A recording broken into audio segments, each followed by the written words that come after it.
As disappointed as I am that Homer did not attempt the ollie himself during that demo, the show must go on, and on it will go with Thief and Daniel Winfield-Schmidt, the lead level designer at Eidos Montreal. Daniel, welcome to the stage. Thank you, man. So glad to have you guys here. Thief, one of the games that, you know, is on everyone's lip when we talk about next-gen consoles, and it's exciting to see you here, and we've got a live demo. It's going to be actually played in just a few moments. We'll kick it off. Yeah, it's always interesting to do a live demo because you never know what's going to happen. As we saw yesterday, yeah, during some of the press conferences, yeah, live, and as we've seen today on our very own live stage. But yeah, so set it up for us before we jump in. Where in Garrett's story is this demo does this take place? So this is not a sequel or prequel to the original series. It's a reinvention of the Thief franchise, which means it's narratively it's very different. What's important is that we studied the DNA, and this is like our interpretation of what it means to be Garrett, be the stealth action adventure kind of style. What's important is it's a game about options. It's about how do you decide, how do you go through these scenarios, what tools do you bring, how do you adjust yourself to what you see and what you hear. So that's a very big part for us. Play styles, I think we're going to play here more like an aggressive hybrid with the stealth. All right. But you could go completely ghost, or you can go completely aggressive. And worth noting here, folks, as you probably maybe caught a glimpse of that DualShock controller scheme earlier, this is running on a PlayStation 4 debug. So indeed. The next generation is here. Oh, it is. Very exciting. And just a quick reminder before we get started, hashtag GameSpotE3. Twitch.tv/GameSpot chat and GameSpot.com comments. That's where I'm taking questions for Thief. And now I'll shut up because he's talking. A useful distraction. Northcrest Manor. Somewhere in here rests the Baron's precious heirloom. The heart of the lion. I don't know what it looks like, but I do know it's priceless. Eyes on me! You're here to stop that mob reaching the Baron. If those scum break through the gates of Northcrest, that's where they'll fall. Stand firm, and Northcrest holds tonight. There are plenty of guards here, but with the mob on the way, they won't be expecting me. So one of the big cornerstones of Thief is, to be concealed, to be hidden.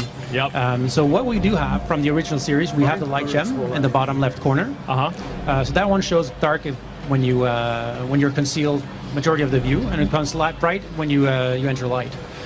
What we also have is a shroud around the corner of the edge, which indicates when you transition between these zones. So you see, okay, there. so yeah, now we see slight shroud encroaching. This means you're hidden. Even if this guy looks up, he's not going to see you. So it might look like a binary system, but it's not. It's a very complicated sensory system. But it does have a feedback system to when is it that you're most exposed versus when you're most hidden. So there are several states. And, like, for example, here, the surfaces actually make a huge difference. The grass makes less sound. If you run through water, it's going to make a lot more sound. So the player has to adapt to say, what is the surface I'm going to be threading on? Actually makes a difference.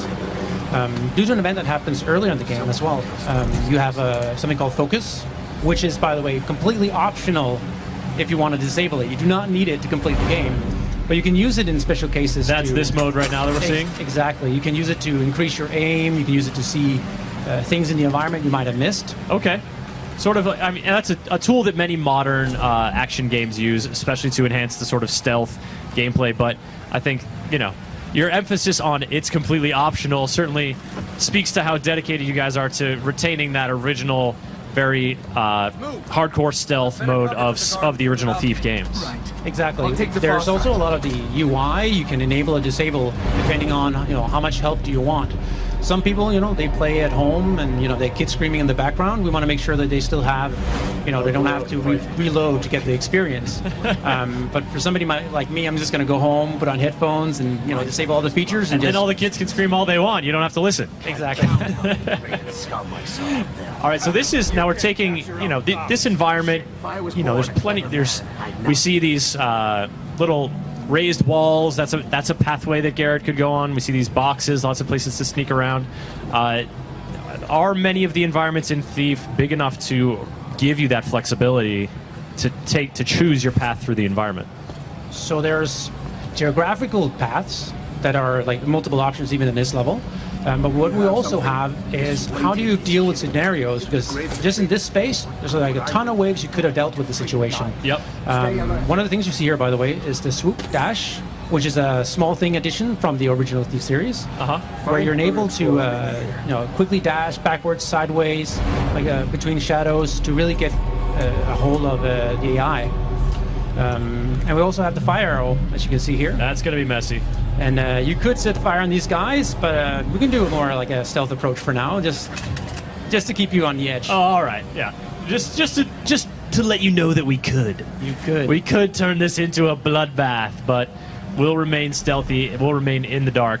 And yeah, so locomotion, obviously a huge part of staying in stealth, and you were talking about that little swoop move that we've seen a few times. What other tricks does Garrett have up his sleeves, or his boots, as the case may be? Up his boots? Yeah, down the boot? Down the boot. So there's a lot of things about the how we designed both the combat and how we design different things you could do.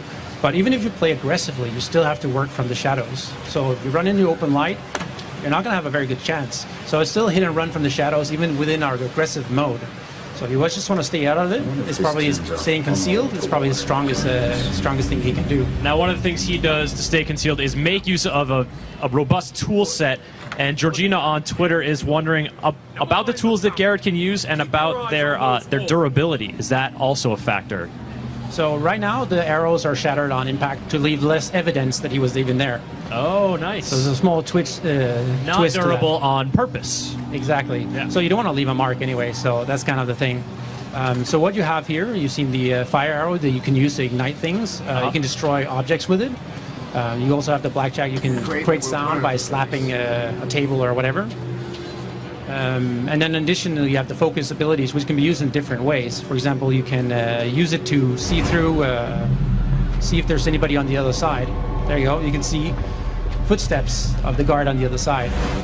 So it's not over powerful because you can't see who it is. You can't see. You have to like pay attention to what they're doing. Yeah, you can get a little contextual clue, but it's not giving the game away. It's not exactly showing you the entire silhouette in this case. And that was a nice little bit of robbery. Exactly, and they had no clue what just happened. And so you gained XP from that, at the very least, probably some money as well. Is that, what systems do those fuel? The gain of XP and the gain of money?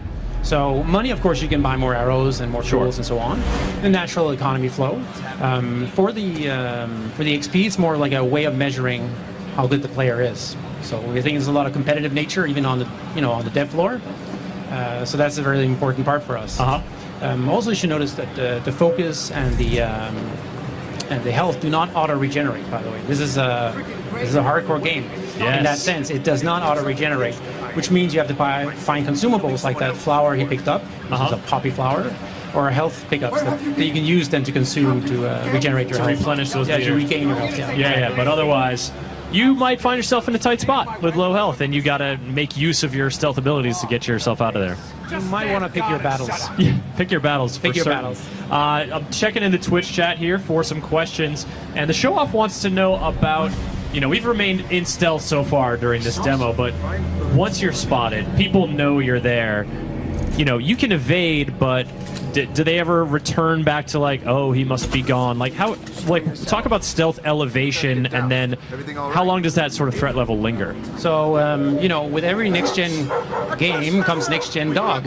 So we have dogs too. Oh, the dog. So as you see here, he actually just caused an alert where the guards are going to oh, something happened, and they're going to start investigating, looking around, do a search pattern, and just make sure that is the danger gone? They didn't actually see you, so they will actually go back to their original. Not sure. They could be, the dog could just be getting riled up about a night squirrel. Exactly, a very evil. I think those are called rats. They're evil rat. So there are options of how they react to you when you've been there or not.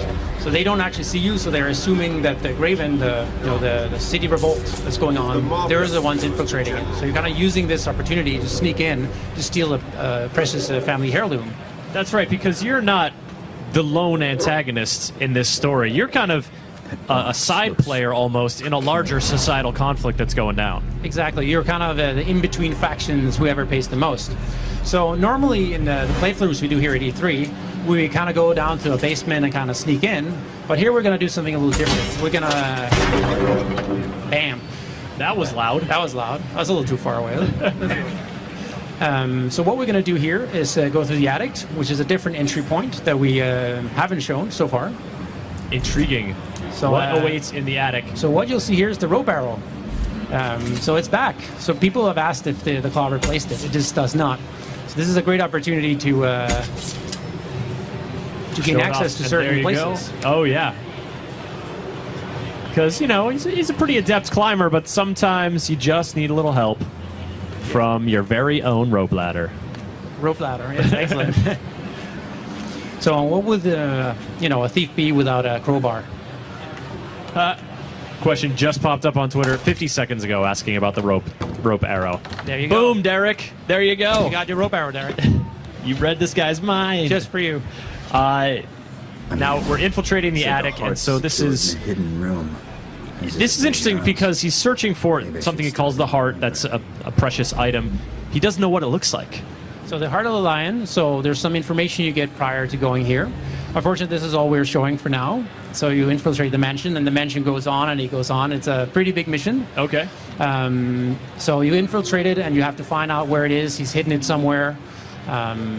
And it's about finding clues. Where could he have hidden it? Why did he hide it? There's a lot of information. I think that's very important for the Thief franchise, is to have that, that underlying. You can investigate. You can find information. There's a lot more backstory than meets the eye, and that's kind of what the exploratory element comes to it. And that kind of stuff, does it just sort of inform you about the world and flesh it out and give you some cool context, or will it clue you into some things about the mission that maybe you can then leverage?